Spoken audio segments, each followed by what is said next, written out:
a champion, a legend, mixed martial arts royalty who changed the game. The debut of Anderson Silva lasts less than 1 minute. Oh, Silva dancing around. Oh, my. You'd be hard-pressed to build a better Hall of Fame resume than one of Anderson the Spider Silva. Bienvenue à tous dans le Flashback, l'émission qui vous raconte les plus grands moments de l'histoire du sport.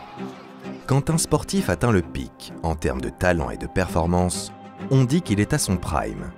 Le prime peut durer le temps d'un combat, de quelques mois, voire dans de rares cas, plusieurs années. Mais qu'en est-il quand un athlète domine son sport pendant 7 ans? On parle alors de légende, voire même du GOAT. Anderson Silva est l'un de ces monuments. Si on a tendance à minimiser son impact du fait de sa fin de carrière gâchée, on oublie trop souvent qu'à son prime, The Spider était l'un des combattants les plus dominants et les plus influents de l'histoire de l'UFC. Un artiste martial ultra complet et un showman infatigable au parcours aussi chaotique que ses coups de pied étaient dévastateurs. Aujourd'hui, on vous raconte le prime d'Anderson Silva, avec en point d'orgue sa rivalité avec Chael Sonnen. 2 combats qui résument parfaitement la carrière du Brésilien. Un premier où son arrogance le mettra dos au mur, puis un second pour mettre tout le monde d'accord. Alors protégez votre menton, car on prend notre fidèle machine à remonter le temps, direction l'octogone, en cette première moitié des années 2000. Vous êtes prêts? Let's go! I think a lot of people were intimidated by him before they'd even step in the ring, and they had a good reason to be. Rich is in trouble. Anderson Silva. Another knee Down to the head. goes Franklin. In my opinion, the most technical and the most beautiful to watch striker in all of mixed martial arts. That guy was in the Matrix before the Matrix even existed. Oh! He front kicked him in the face! Anderson Silva. There's no way this guy is real. Are you kidding me? Eu não sou o melhor não, tá? Mas eu sou capaz de fazer aquilo que muitos acham impossível. Hop hop hop, si vous êtes sur cette chaîne, c'est que vous aimez le MMA. Le 27 juillet, le champion intérimaire poids lourd Thomas Pinal fait son grand retour. Chez lui, à Manchester, il souhaite prendre sa revanche sur Curtis Blades. Ça tombe bien car Unibet vous propose plein de paris sur ce duel. Et la Team Boxing Academy en a retenu un en particulier. La cote pour un combat durant plus d'1,5 round est à 2,25. Si vous souhaitez seulement parier sur sa victoire, elle est cotée à 1,22. Pour les autres oppositions de la soirée, la victoire du champion Leon Edwards est à 1,41 face à Belal Muhammad. Toutes les autres cotes sont disponibles directement sur l'appli ou sur le site internet. Sur Unibet, profitez d'un bonus allant jusqu'à 100 € à l'inscription avec le code BOXING. Pour vous inscrire, le lien est dans la description. Mais n'oubliez pas que le pari doit rester maîtrisé, ne jouez pas ce que vous ne pouvez pas vous permettre de perdre, et surtout, c'est interdit aux mineurs. Revenons maintenant à notre flashback.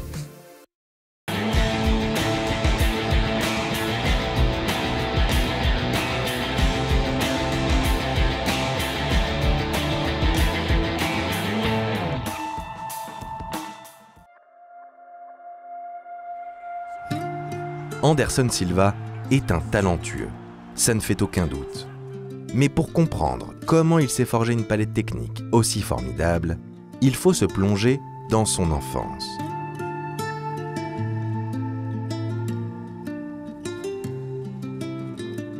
Né le 14 avril 1975 à Sao Paulo, Anderson grandit dans une grande pauvreté, au point où sa mère est obligée de le confier à son oncle policier dans l'espoir de s'offrir un avenir.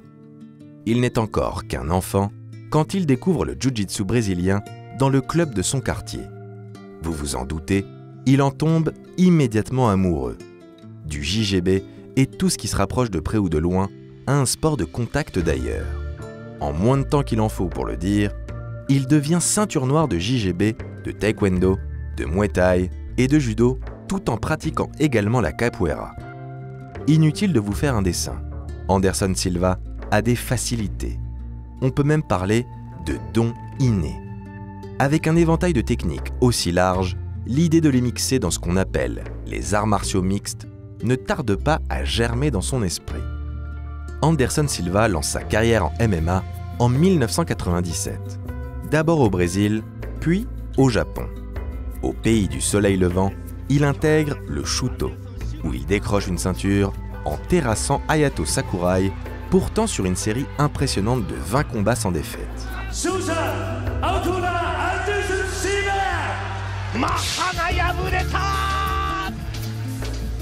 Après ça, le Brésilien rejoint le Pride, la célèbre organisation nippone.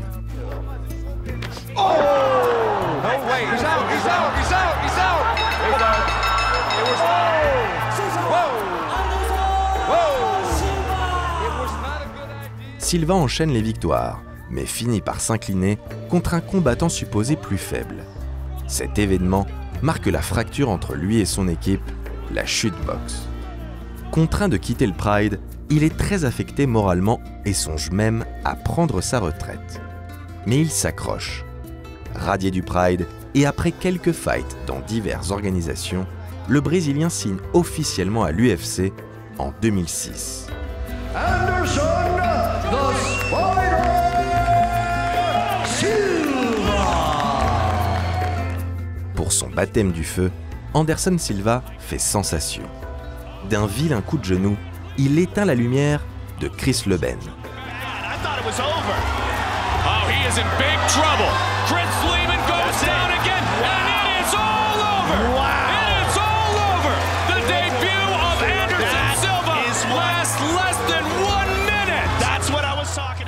Les débuts sont réussis et la flamme de la hype commence à s'embraser. En réaction, Dana White organise un sondage pour désigner le prochain adversaire du Brésilien. Les résultats tombent et c'est Rich Franklin qui est désigné. Franklin n'est autre que le champion en titre des poids moyens, invaincu en 7 combats à l'UFC, dont 2 défenses de titre. Autrement dit, c'est un gros poisson. Si certains bénéficient du Dana White privilège pour obtenir un title shot en un temps record, ici, ça dépasse l'entendement. Une chance de titre après seulement une victoire. À titre de comparaison, Alex Pereira avait dû attendre 3 petits combats. Le titan Brock Lesnar n'en avait eu besoin que de 2, dont une seule victoire. Ce passe-droit est une preuve de confiance. L'UFC croit dans le potentiel démesuré d'Anderson Silva. Et le moins que l'on puisse dire, c'est qu'elle ne va pas être déçue. Rich is in trouble. Anderson Silva. Down goes Franklin. And it's all over. Anderson Silva is the new middleweight champion. D'un nouveau coup de genou, celui qu'on surnomme The Spider terrasse le champion et s'empare de la ceinture tant convoitée.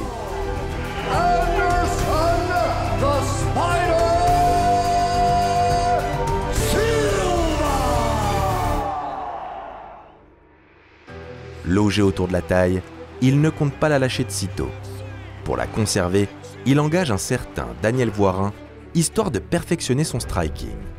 De cette collaboration va découler 3 défenses de titre et une progression en pied-point. De quoi faire des ravages pendant de longues années.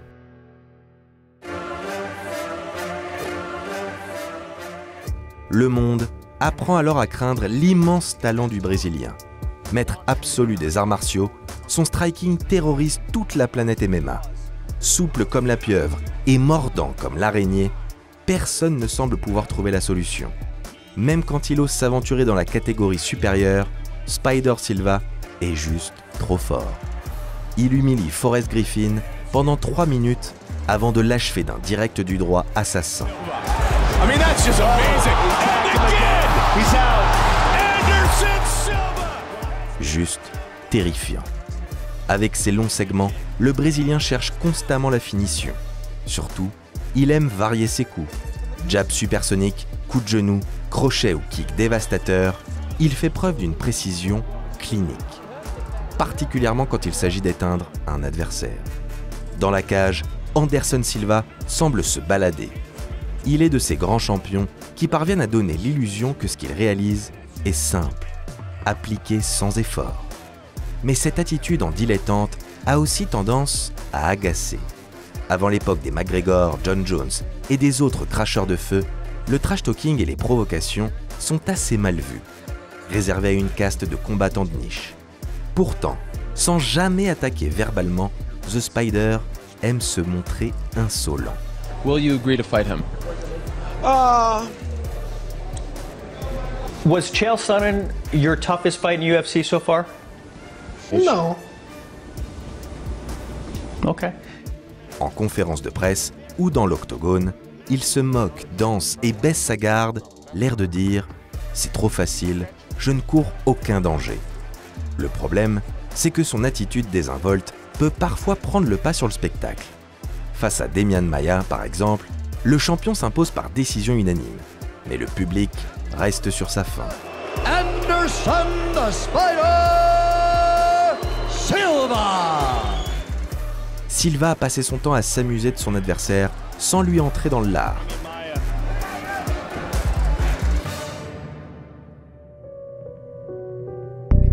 Furieux, Dana White refuse même de remettre en main propre la ceinture du champion. Un message fort. Le Brésilien doit impérativement réagir. Après sa victoire controversée, Silva peine à se trouver un nouvel adversaire. Vitor Belfort est longtemps pressenti, mais décline finalement. Il n'est pas encore prêt à monter de catégorie. Le problème, c'est que personne d'autre ne veut se retrouver face au Spider dans l'octogone. Personne, sauf Chael Sonnen. Le bad guy ne compte que 4 combats à l'UFC, pour une défaite, puis 3 victoires consécutives. Toutefois, il peut se targuer d'avoir une solide expérience grâce à de nombreux fights dans des organisations mineures. Quoi qu'il en soit, c'est un garçon qui est plutôt passé sous les radars. Et peu sont ceux qui miseraient 1 centime sur lui. L'Américain n'a pas attendu l'officialisation du combat pour chercher des noises au champion. Depuis quelques semaines, il l'insulte dès qu'il a un micro à sa portée. Selon lui, Anderson Silva est un tricheur, un lâche, un mec ennuyeux, incapable de vendre un combat correctement. Il va même jusqu'à dire qu'il est le pire vendeur de pay-per-view de l'UFC. This isn't a fight that's going to be tit for tat. People say, Chael, you're getting ready for war. Guys, this isn't going to be a war. This is going to be a one-sided pounding and I'm swinging the hammer.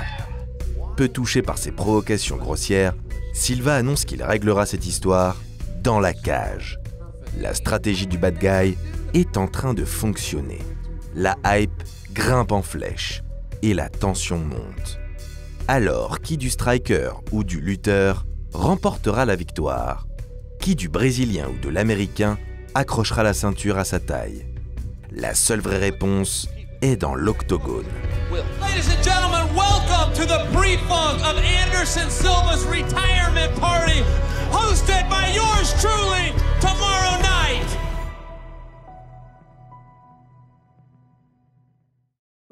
Anderson Silva, Chael Sonnen, UFC Middleweight Championship is on the line. Le 7 août 2010, lors de l'UFC 117, Anderson Silva s'apprête à livrer son combat le plus difficile. D'entrée, l'Américain touche plusieurs fois debout, là où on ne l'attendait pas. Puis, il parvient à amener le champion au sol. Contre la cage, Sonnen inflige de lourds dégâts. Silva semble à court de solutions. Silva and Chael hits him again. And again, and again, and again. Over and over again. He's getting... Le premier round est largement à l'avantage du challenger. La deuxième et troisième reprise sont du même acabit. L'Américain maintient son adversaire au sol. Ses forces semblent être décuplées par l'enjeu et la fatigue ne l'affecte pas. On pense alors que les jeux sont faits. Mais un champion ne s'avoue pas vaincu aussi facilement. Dos au mur, Silva ouvre une brèche lors d'une énième phase au sol.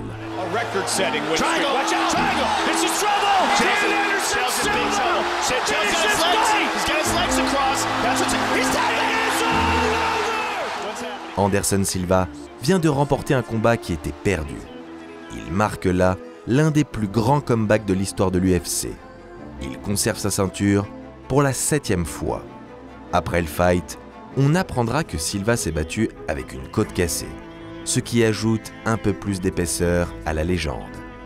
Malmené, le champion n'a réussi à toucher son adversaire qu'à 11 reprises, alors que Sonnen a infligé 311 frappes. Malgré tout, il est parvenu à renverser ce scénario catastrophe. Pour autant, les fans remettent en cause son hégémonie. Pour beaucoup, ce retournement de situation n'est qu'un coup de chance. S'il y avait une revanche, l'issue ne ferait aucun doute. Sonnen serait le grand vainqueur. Malheureusement, les tests antidopage d'après-combat révèlent un taux de testostérone anormalement élevé chez le bad guy. La sanction est sans appel. 1 an de suspension. La revanche devra attendre. En attendant, Anderson Silva a d'autres projets. Son affrontement avec Vitor Belfort, initialement prévu pour l'UFC 107, puis repoussé à l'UFC 108 puis 112, est enfin booké pour l'UFC 126. Cela fait un moment que les deux Brésiliens se tournent autour, et beaucoup pensent que The Phenom pourrait être le premier homme à faire chuter le champion. Mais The Spider compte bien rappeler qu'il trône au sommet de la chaîne alimentaire. Déjà, lors de la pesée, on sent que l'ambiance est électrique. Pourtant, personne ne pouvait imaginer ce qu'il allait se passer le jour J. Après un début de round quelconque, le champion décide d'enflammer la salle.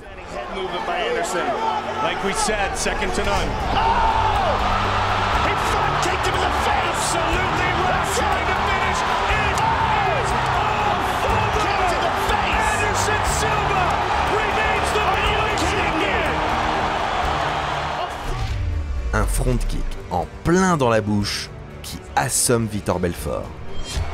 Wow. La salle est stupéfaite. Personne n'avait jamais vu ça auparavant. Les doutes concernant Silva sont balayés d'un seul coup de pied. C'est un génie, un funambule, capable d'inventer des mouvements aussi spectaculaires qu'efficaces dans un moment aussi important. Et vous savez comment on mesure la grandeur d'un champion ? À sa capacité à influencer les autres, bien sûr.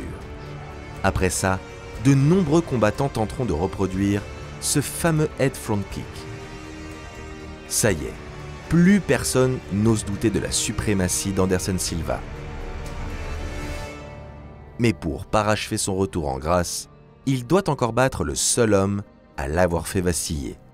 Alors, après une énième défense de titre victorieuse face à Yushin Okami, l'heure de la revanche a sonné. En interview et en conférence de presse, Chael Sonnen n'hésite pas à en remettre une couche. Il proclame à qui veut l'entendre qu'il est le véritable champion de la catégorie. Il s'attaque directement à Silva, à ses origines et à tout ce qu'il peut le toucher. He's a martial artist, I'm a cage fighter, and there's a tremendous difference. And on Saturday night, it's going to be one more in the win column, one more for the highlight reel, and one more for the bad guy. Résultat, la hype est encore une fois gigantesque. Et l'issue de cette rivalité, elle, toujours aussi incertaine.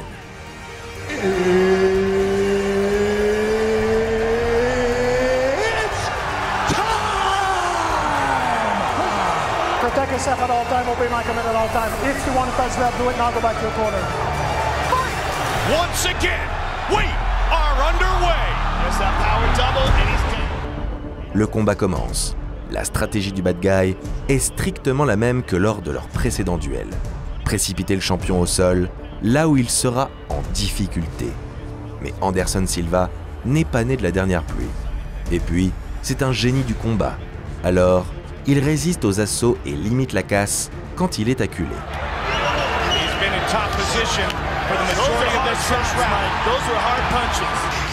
Le premier round se termine et The Spider continue de tisser sa toile.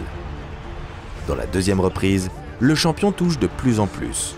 Le challenger fatigue et perd en lucidité. Après une tentative de coup de coude retournée, Sonnen s'écroule, à la merci de l'araignée. Silva lui laisse une chance de se relever, mais ça ne serait que repousser l'inéluctable.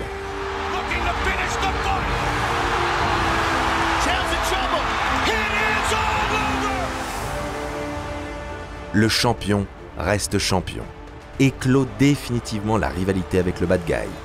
Une fois de plus, il fait taire les critiques et accroche une 10e fois la ceinture des poids moyens autour de sa taille.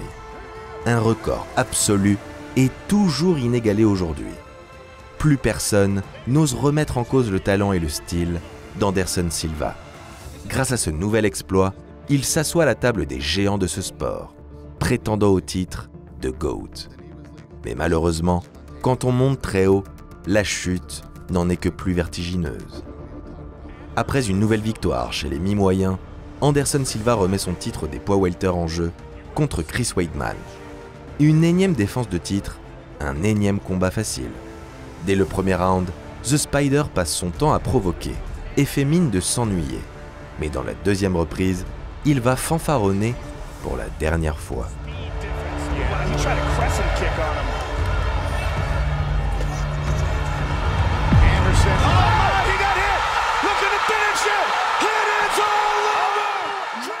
La garde baissée, il ramasse un crochet du gauche foudroyant. C'est la chute du champion. Anderson Silva se croyait invincible. Il s'est brûlé les ailes à trop vouloir jouer avec le feu. Dans la cage, la foudre peut tomber n'importe où et n'importe quand. Personne ne peut y échapper. Il paraît qu'un éclair ne frappe jamais au même endroit. Pourtant, The Spider va subir les coups du sort les uns après les autres. Comme maudit pour avoir été si bon pendant toutes ces années. Lors du combat revanche, il se brise la jambe. Puis son fight contre Nick Diaz est transformé en no contest après un test positif aux stéroïdes anabolisants. Et enfin, il s'incline contre un Michael Bisping revenu d'entre les morts. Le reste de sa carrière n'est guère plus reluisante. Hormis un sursaut contre Derek Brunson, le Brésilien accumule les revers. La victoire semble ne plus vouloir lui accorder la moindre faveur. Au fil des défaites, sa legacy et son aura de champion invincible s'étiolent, remplacé par un sentiment de gêne et de pitié. Un grand combattant doit savoir soigner sa sortie, s'arrêter au bon moment pour ne pas associer son nom à l'échec. Anderson Silva n'a clairement pas su raccrocher les gants au bon moment. Pour autant, il ne faut pas oublier qu'il est l'un des plus grands champions qu'ait connu ce sport. Du haut de ses 10 défenses de titre, 16 victoires consécutives et 7 ans de règne, The Spider a marqué l'UFC au fer rouge. Son goût pour le spectacle et son don pour le trash talking ont influencé toute une génération de combattants. Malgré sa fin en demi-teinte, très peu sont ceux qui osent remettre en question l'héritage et l'aura du grand champion Anderson The Spider Silva.